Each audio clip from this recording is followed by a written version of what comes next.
청취자님, 안녕하세요. 요즘 AI 기술 발전 속도 정말 뭐랄까 어마어마한데요. 네, 정말 그렇죠.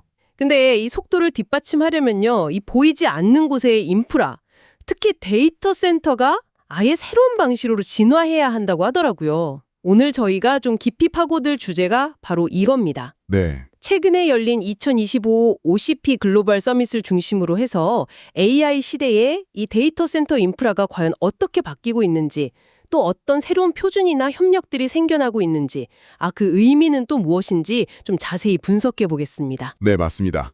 이 AI가 요구하는 연산량이라는 게요, 과거하고는 뭐랄까 차원이 다르죠. 근데 동시에 에너지 효율은 또 더 중요해졌고요. 그렇죠. 그게 참 어려운 문제 같아요. 네, 이 두 가지 어떻게 보면 좀 상반된 요구를 충족시키려다 보니까 데이터 센터 기술 전반에 걸쳐서 아주 근본적인 혁신이 필요하게 된 겁니다. 이런 상황에서 특정 기업 기술에 이렇게 종속되지 않고 여러 기업이 같이 기술을 개발하고 검증하는 방식, 바로 개방형 표준, 그리고 산업계 협력의 중요성이 그 어느 때보다 커졌다고 할 수 있습니다.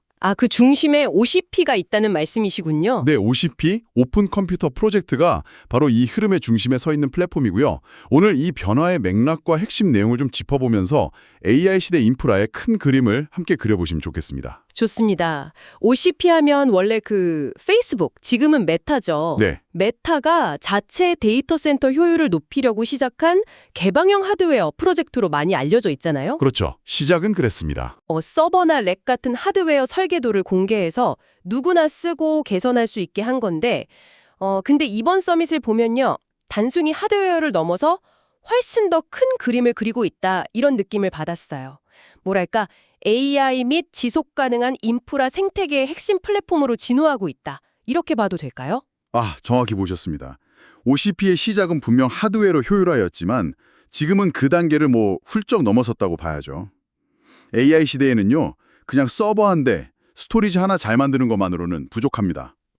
그렇겠죠. 네, AI 모델을 학습시키고 또 운영하려면 수많은 칩들, GPU나 NPU 같은 것들이 아주 복잡하게 얽혀서 작동해야 하거든요.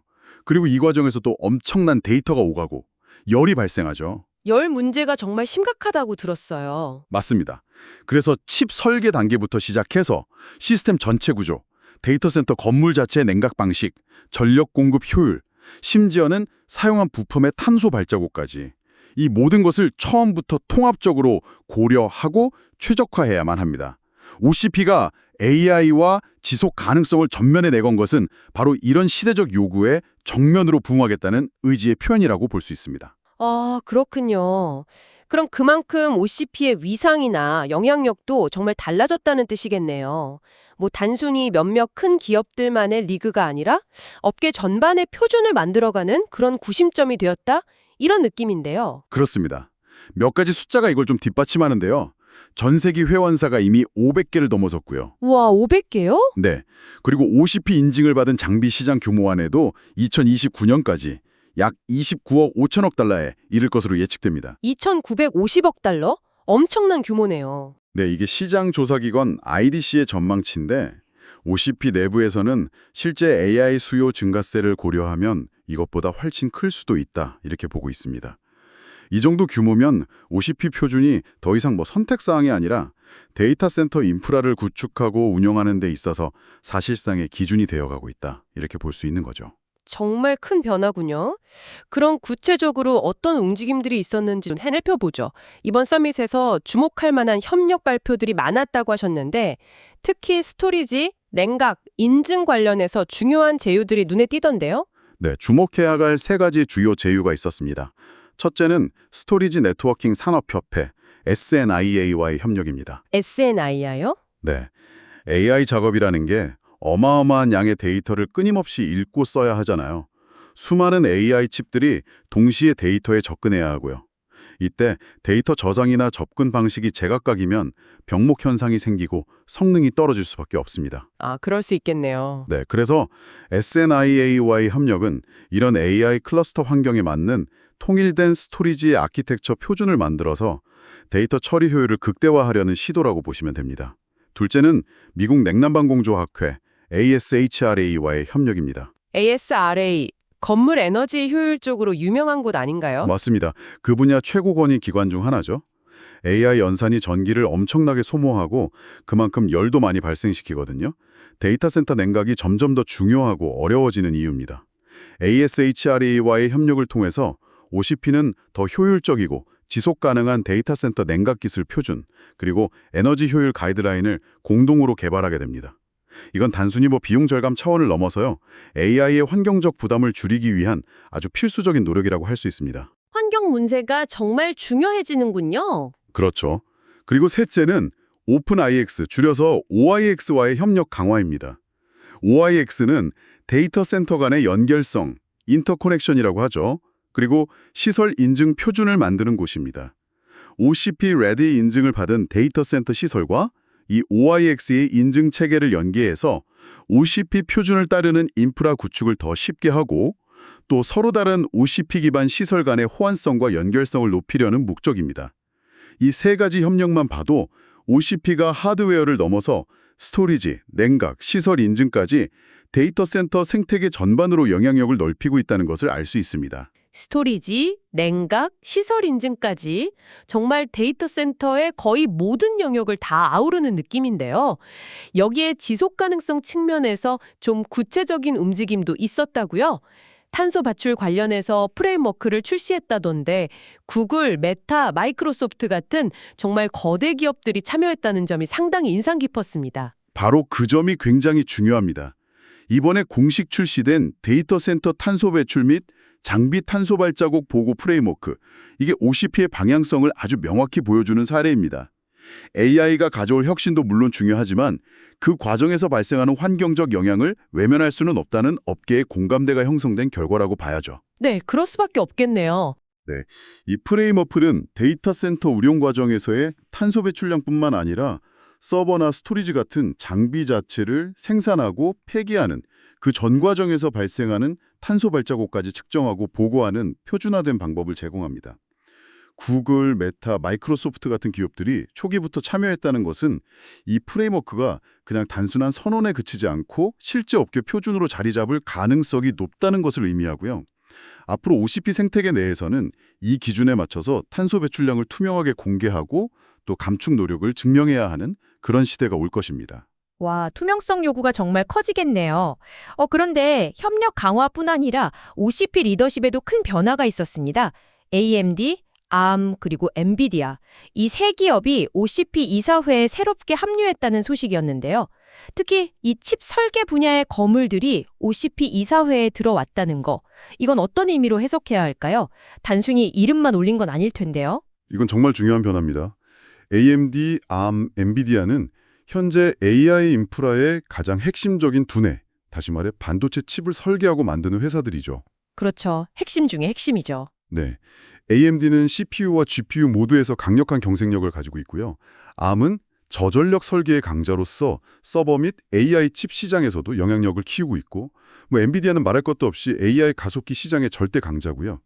이들의 이사회 합류는 OCP의 영향력이 이제 단순히 서버나 렉 같은 시스템 레벨을 넘어서 인프라의 가장 근본이 되는 실리콘, 칩 레벨까지 깊숙이 확장되고 있다는 것을 상징적으로 보여줍니다. 아, 칩 레벨까지요? 네, 앞으로 OCP 표준이 칩 설계 단계에서부터 고려될 가능성이 커졌다는 뜻이고요. 이건 칩, 시스템, 데이터 센터 전체를 아우르는 진정한 의미의 통합적이고 개방적인 생태계 구축에 속도를 붙일 수 있다는 것을 시사합니다. 그런데 좀 흥미로운 지점은요. 엔비디아 같은 경우 NV링크라는 자체적인 고속 연결 기술을 아주 강력하게 밀고 있잖아요. 네, 그렇죠. 어떻게 보면 좀 폐쇄적인 생태계를 선호하는 것처럼 보였는데 개방성을 강조하는 OCP 이사회에 들어왔다는 게 약간 의외라는 생각도 듭니다. 여기엔 어떤 전략적인 계산이 깔려 있을까요? 좀 날카로운 질문이십니다. 엔비디아의 행보는 현재 AI 인프라 시장의 복잡한 역학관계를 잘 보여주는데요. 말씀하신 것처럼 엔비디아는 NV링크라는 독자 기술로 자사 GPU들을 묶어서 최고의 성능을 내는 전략을 고수해왔습니다. 그게 사실이고요. 하지만 AI 시장이 폭발적으로 성장하고 또 AMD 같은 경쟁자들이 부상하고 그리고 클라우드 기업들이 자체 칩 개발에 나서면서 마냥 폐쇄적인 전략만으로는 한계가 있다는 것을 인지했을 겁니다. 현실적인 판단이군요. 네, OCP 이사회 참여는 이 개방형 표준이라는 거스를 수 없는 흐름을 외면할 수 없다는 현실인식, 동시에 이 개방형 생태계 안에서도 자신들의 기술적 영향력을 유지하고 표준 논의를 주도하려는 어떻게 보면 좀 이중적인 전략으로 해석할 수 있습니다. 아하. 즉, 판 자체는 참여하되 그 안에서 유리한 고지를 점하겠다. 이런 의도로 볼 수 있겠죠. 그렇군요. 참 복잡하네요. 이런 복잡한 상황 속에서 AI 칩들을 연결하는 네트워킹 기술 표준 경쟁도 아주 뜨거워 보입니다. 아까 OCP 이사회 변화와 관련해서 브로드컴의 움직임이 눈에 띈다고 하셨는데 UA링크라는 컨소시엄에서는 빠지고 OCP 내의 새로운 이니셔티브에는 참여했다고요?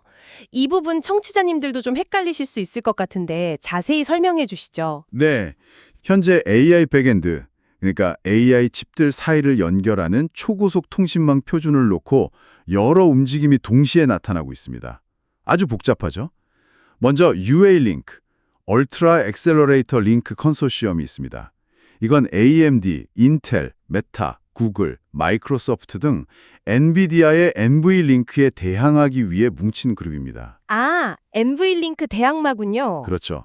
완전히 새로운 개방형 인터커넥트 표준을 만들겠다는 목표를 가지고 있습니다. 브로드컴도 초기 멤버였는데 최근 공식 웹사이트 리더십 명단에서 빠진 것으로 확인됩니다. 그러니까 이사회급에서는 활동을 중단한 것으로 보입니다. 그런데 왜 빠졌을까요? 그 이유는 명확히 밝혀지지 않았지만 흥미롭게도 브로드컴은 OCP 내에서 새롭게 시작된 ESON, Ethernet for Scale-up Networking Initiative에는 초기 멤버로 이름을 올렸습니다. 이선이요? UA링크와는 뭐가 다른 건가요? 왜 또 새로운 이니셔티브가 필요한 거죠? ESON은 UA링크와 접근 방식이 좀 다릅니다. UA링크가 완전히 새로운 표준을 만들려는 것이라면 ESON은 이미 데이터 센터 네트워킹에서 아주 광범위하게 쓰이고 있는 이더넷 기술을 활용하자는 겁니다. 아, 기존 기술을 활용한다. 네. 이 이더넷 기술을 AI 시대의 스케일업 네트워킹 요구사항에 맞게 발전시키고 최적화하자는 목표를 가지고 있습니다. 여기서 스케일업 네트워킹이란 한 시스템 내에서 여러 AI 가속기, GPU나 MPU 같은 것들을 마치 하나의 거대한 칩처럼 강력하게 묶어주는 내무 연결망을 의미합니다. 이 예산에는 AMD, ARM, 시스코, HP, 마블, 메타, 마이크로소프트, 심지어 엔비디아와 오픈AI, 오라클까지 주요 기업들이 대거 참여하고 있습니다. 엔비디아도요. 그게 좀 특이하네요. 네, 그렇죠. AI 연산은 데이터 전송 지연 시간이 극도로 짧아야 하고 데이터 손실이 거의 없어야 하거든요. 근데 기존 이더넷은 범용성을 위해 설계되었기 때문에 이런 극한의 요구 조건을 완벽히 만족시키지는 못했습니다. 이에서는 바로 이 부분을 개선하려는 겁니다. 특히 이더넷 통신 규약의 L2 데이터 링크 계층과 L3 네트워크 계층 기술에 집중해서 AI 트래픽에 최적화된 더 빠르고 안정적이며 오류에 강한 이더넷 기반 네트워크를 만들자는 거죠. 비유하자면 기존의 일반 도로, 즉 이더넷을 AI 전용 초고속 무정차 하이웨이로 업그레이드하려는 시도라고 볼 수 있습니다. 아, 비유가 확 와닿네요. 네, 브로드컴이 UA링크 대신 ESON에 참여한 것은 아마도 완전히 새로운 표준을 만드는 것보다 이미 거대한 생태계를 갖춘 이더넷을 활용하는 것이 더 현실적이고 승산이 있다고 판단했을 가능성이 큽니다. 그리고 이더넷 칩 시장의 강자로서 이 흐름을 주도하려는 의도도 당연히 있겠죠. 와, 정말 복잡하면서도 흥미로운 경쟁 구도네요. UA링크라는 신규 표준파, 기존 이더넷을 개량하자는 ESN파, 그리고 여전히 강력한 엔비디아의 NV링크까지. 근데 엔비디아는 또 NV링크 퓨전이라는 전략을 발표했다고요? 이건 또 뭔가요? 자체 기술을 경쟁사에도 열어준다는 것처럼 들리던데요? 맞습니다. 엔비디아 퓨전은 엔비디아의 또 다른 전략적 카드입니다. 핵심은 이거예요. 클라우드 기업이나 다른 칩 회사들이 자체적으로 맞춤형 AI 칩, ASIC을 개발하더라도 이 칩들을 서로 연결하거나 엔비디아 GPU와 함께 사용하려면 결국 고성능 인터커넥트 기술이 필요하거든요. 그렇죠. 연결이 중요하니까요. 네, 엔비디아 퓨전은 바로 이때 엔비디아에 검증된 NV링크 기술을 사용할 수 있도록 개방하겠다는 전략입니다. 이미 미디어텍, 마블, 퀄컴 같은 회사들이 파트너로 참여했습니다. 이 전략의 노림수는 명확합니다. 첫째, 경쟁사들이 자체 칩을 만들더라도 결국 엔비디아라는 엔비디아의 기술 생태계 안에 머물도록 유도하는 것이죠. 뭐랄까, 칩은 당신들이 만들어도 연결은 우리 기술로 하세요. 이런 거죠. 아, 그런 속셈이군요. 둘째, 잠재적 경쟁자가 될 수 있는 에이스 개발 회사들을 파트너이자 고객으로 끌어들여서 시장 지배력을 더욱 강화하려는 의도도 있습니다. 결국 현재 AI 인터커넥트 시장은 엔비디아의 자체 생태계, NVLink 퓨전, 개방형 신규 표준을 추구하는 UALink, 그리고 이더넷 기반의 개방형 협력 모델인 OCP 이순이 서로 경쟁하고 때로는 협력하며 각자의 영역을 확장하려는 매우 역동적인 국면이라고 정리할 수 있습니다. 정말 변화무쌍하네요. 그럼 이 모든 OCP의 활동과 업계의 다양한 움직임들이 궁극적으로 지향하는 큰 그림은 무엇일까요? OCP가 개방형 데이터 센터 전략 이니셔티브, 오픈 데이터 센터 스트래티직 이니셔티브라는 것을 핵심 전략으로 내세웠다고 하던데요. 네, 그 이니셔티브가 OCP의 최종 목표와 비전을 잘 보여줍니다. OCP는 이제 단순히 부품이나 시스템 단위를 넘어서요, 데이터 센터 전체를 하나의 통합된 개방형 아키텍처로 만들겠다는 거대한 그림을 그리고 있습니다. 데이터 센터 전체를요? 네, 시작점은 실리콘 칩 설계고요.